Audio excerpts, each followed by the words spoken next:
Okay, here we go. Off to another combat fishery day. And the best way to avoid the madness in a combat fishery is to use a lesser known ramp. Rather than using a well-known ramp, I'm actually just going to launch behind my house today, which adds an extra mile paddle, but I'm able to cart my kayak right down from my house to the ramp and nobody here, so that's kind of nice. For me today, the reason I chose to launch behind Wells Wildlife Area was I'm going to switch up to kings after targeting sockeye this morning, and those kings will hang out here in the main stem of the Columbia upstream of the mouth of the Okanagan River in an area sometimes called Pelican Point.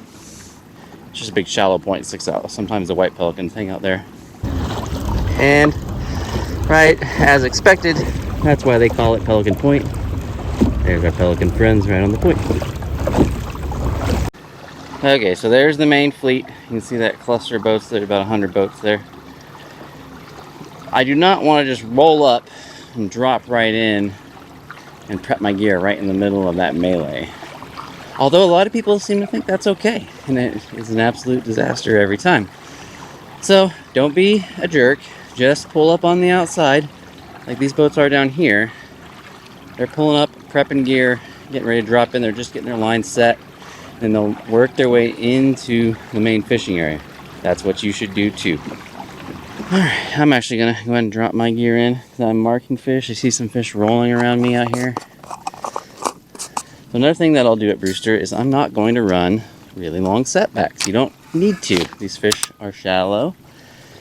These guys out here running 60, 70 feet of line out. That's just crazy. At most, I'm usually in the 35 to 45 foot range in terms of line out. By keeping those lines tight to the kayak or boat, I reduce the likelihood that I'm going to tangle with other anglers when fishing in the combat zone. So I'm running 4 ounces at 35 to 42 today, but you can run 5 ounces at 27 or 6 ounces at 20. Still catch them, especially if you're using a bow mount trolling motor that's nice and quiet. Now, unlike Baker Lake or Wenatchee Lake, which have no current plays a big role in trolling here at the Brewster Pool. Most everybody's going to follow the edge of the Okanagan Delta. And so when you're going downstream with the Columbia, typically I'm going to be going right around 2 miles per hour, depending on flows that day. Just enough I get a nice good thump on the rods. And then when I turn around, I'm coming back upstream, I might be going anywhere from 0.9 to 1.3, unless the flows are really low that day, maybe 1.5. Okay, so now we're heading in to the melee. You can see dense concentration of boats here at the mouth. The key here is just to keep your head on a swivel, always looking in front of you and behind you. Whether you're in a powerboat or kayak, it's your responsibility to see what's going on around you. Fish defensively. I've seen quite a few boats run into each other here and some fights out here. It's not necessary. Everybody just pays attention. If somebody hooks up on a king, you make space for them. Ooh, there's fish. Ooh, that was nice takedown there. Didn't stick, nope. I was on the deeper rod, so I might push this one deeper in a sec if I don't get hit on it in this first pass. Alright, so keep an eye on this boat behind me, this black boat. He's having a heck of a time steering his boat with his bow mount trolling motor. He's also running 3 rods with just one adult in there. He's got a couple kids sleeping in the bottom of the boat. And so, he's trying to manage 3 rods. He's having some problems controlling his boat here, which leads to a little bit of an issue. Dude, what the hell?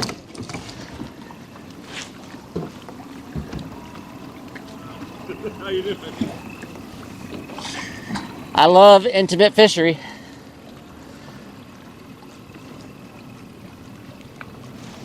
You've got a lot of space to your left. Go that way. You can't go that way? There's no boat there. There hasn't been a boat there for about 100 yards, but you got somebody else sleeping in that boat?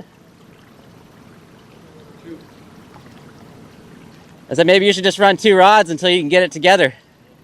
All right, so I'm gonna drop in here with just a quick caveat and follow up on that part of the video. That angler did actually come back and find me later in the day and apologize. And, I think that's the important thing is, like, if you have a situation like that, there's no reason to name call. Just be firm with your concerns and move on, right? People make mistakes. There's no reason to be throwing 4-letter words out there, calling each other names, brandishing weapons, all the stuff I've seen out on the Brewster pool before. So, if somebody screws up, you can let them know, especially if you feel like your safety is threatened, but there's no reason to be rude to each other. Well, 2 bites on that first pass and almost getting ran over. Pretty standard opening salvo for Brewster pool. I'll find them. Just takes patience.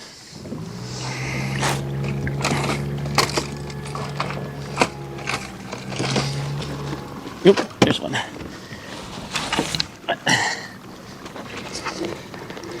That's on the smiley blade.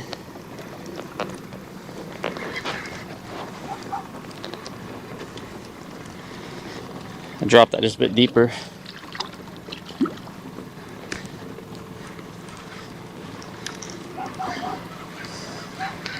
Oh, did he pop off? Yeah, he's just swimming with me.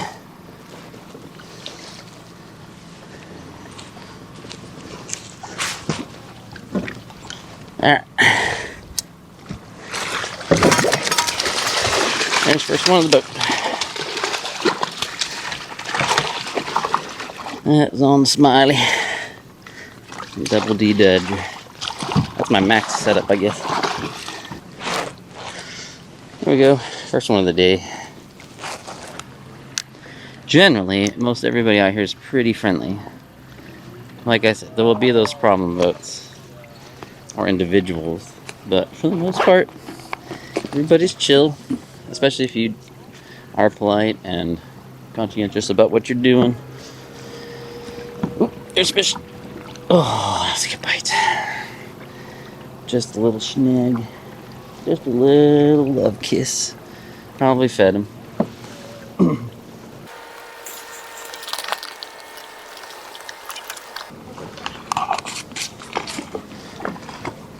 It's a cool little wooden boat.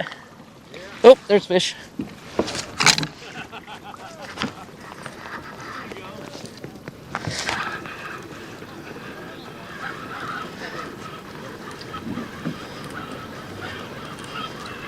Another one on the max.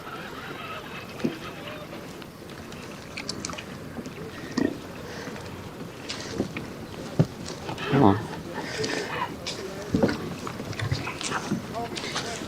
The big fish. Come on. Turn your head. No! Gone. Puts too much pressure on them. This is a problem when they catch them so close to the boat. They're super hot. You can't really play them out. A little quiet. Yeah. I don't think I've had a bite in a half an hour. Yeah. As soon as that sun came up. Bloop.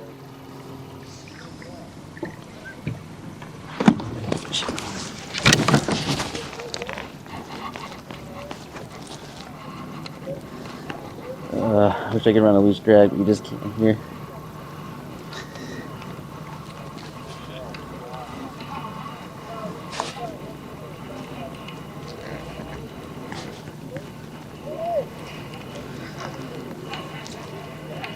On chartreuse spinner.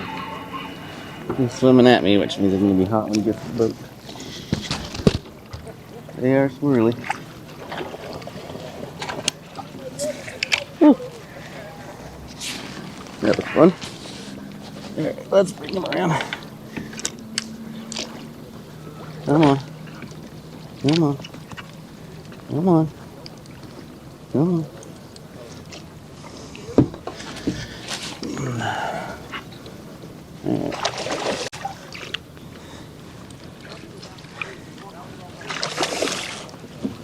Got him. Alrighty. Number 2 in the boat. Number 2 for the day. We're gonna get a little cozy here for a little bit.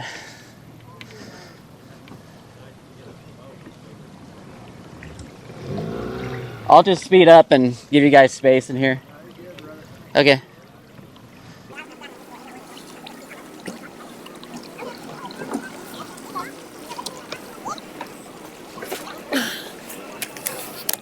Alright, I have not gotten any bites on that smiley blade since the sun hit the water. It was like hot right at that cusp of the sunrise, and then it just died.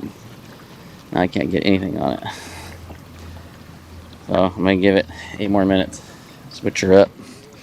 Something else. You on YouTube? I am. Milk? Yeah. We watched you. That's awesome. Oop. There's fish.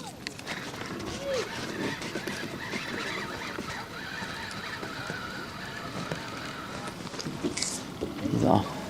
Couldn't go forward there to set the hook, so I had a boat right in front of me. Definitely costs you fish sometimes. As soon as I put that spinner on, I got a bite there. So just a spinner bite this year. These sockeye are so squirrely that I'd love to run a soft drag so that, they can run and keep that hook pin tight to the boat. But with so much going on, so many boats around you, really just kind of have to tighten that down a little bit and put the pressure on these fish and get them tight to the boat. I mean, it's going to cost you a few more fish, but better than tangling up with a bunch of other people's gear and cutting into your fishing time. Ooh, there was a bite there. This is the problem when we're trolling so slow, though. They don't get a hookup. They just chew on it like that.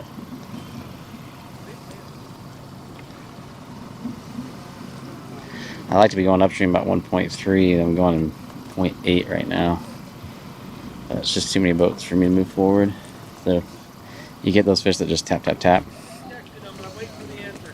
So I'll let you know when I find something out. There's fish. Yep.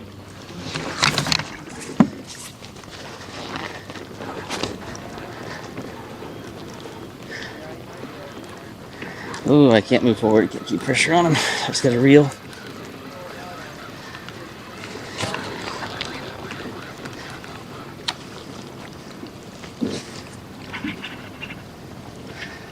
Keep him down underneath all this.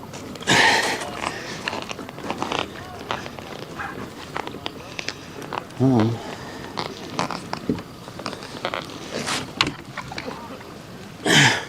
Come on.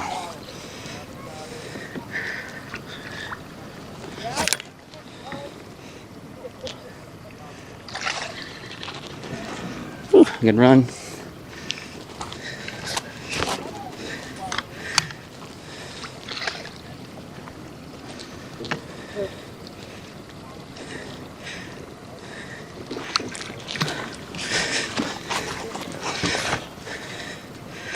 Come on, turn towards me.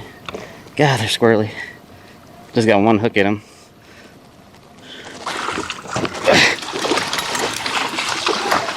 Got him. Sorry about that, bud.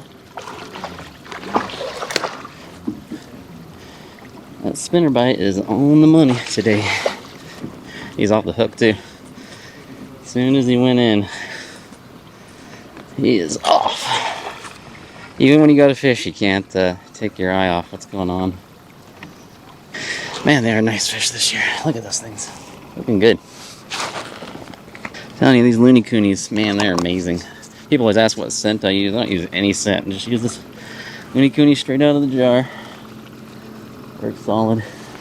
That's 2 bites on the moon jelly spinner since I switched it out. You guys wanting to swing left or out? Where are you going? If he's, it looks like, are you guys swinging around? Okay, I'll just follow them if you guys want to cut in. Oop, fish.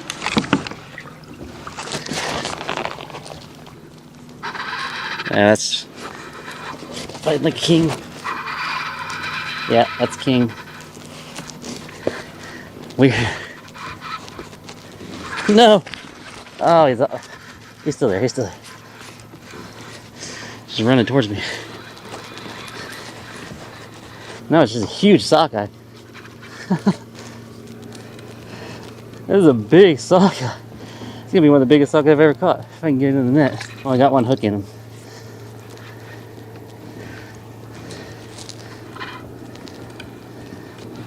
Oh, I want to land this one, but he's huge. I've only got one hook. Keep the pressure on him. Okay. Let's see if we can make this happen. Keep him down. Okay. Come on, no. Come on, turn back towards me. Nope. Yes! That thing is huge! That is awesome! Oh my god. That thing is a giant. I'm way out, away from the fleet. I'm out in the main channel. I'm like miles from most everybody's fishing. I just caught the biggest sockeye in my life. Look at that sockeye, dude. That thing is huge. I mean, that is a big fish for the Upper Columbia. It's a monster. That's awesome. I hope today's video helped a little bit with just some of the tips about dealing with this combat fishery. There's always going to be instances where you're going to get close to somebody. You know, it's okay to ask and insist that people give you space, but there's really no need to like yell at people or anything like that. All right, we're at the end of our salmon morning. I did not get a king, unfortunately, but still got my limit of big sockeye, and that makes me happy.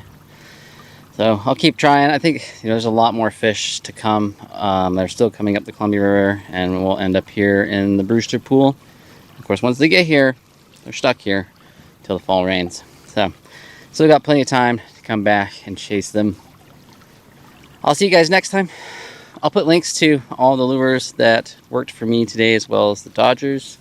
And if you guys have any questions, just hit me up in the comment section below and I'll get back to you. All right, I'll see you next time. Just remember, fish smarter, not harder.